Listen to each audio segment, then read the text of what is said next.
In the late 19th century, the U.S. government granted over 270 million acres of land to homesteaders under the Homestead Act of 1862.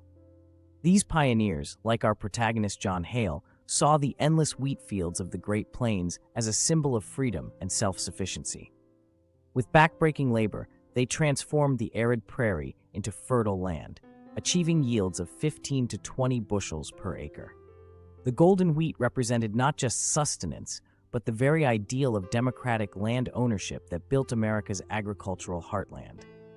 By the 1880s, railroad companies controlled over 180 million acres of land through government grants. Armed with dubious surveys and legal maneuvers, they claimed homesteaders' properties as right-of-way.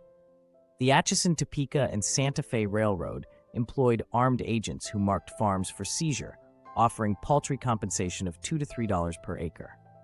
Farmers discovered their deeds were suddenly worthless against corporate lawyers and corrupt local officials. This systemic dispossession would spark one of America's first major populist movements against industrial capitalism. In 1880, the Farmers' Alliance formed, growing to 250,000 members by 1889.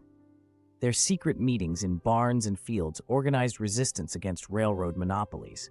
Members used coded language like wheat prices to discuss militant action. The alliance created cooperative grain elevators and exchanges, bypassing exploitative middlemen.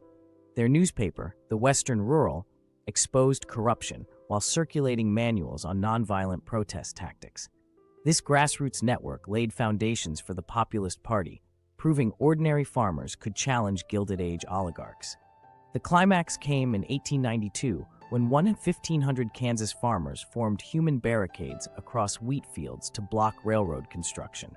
For 17 days, they endured cavalry charges and freezing rains, singing hymns like "Hold the Fort."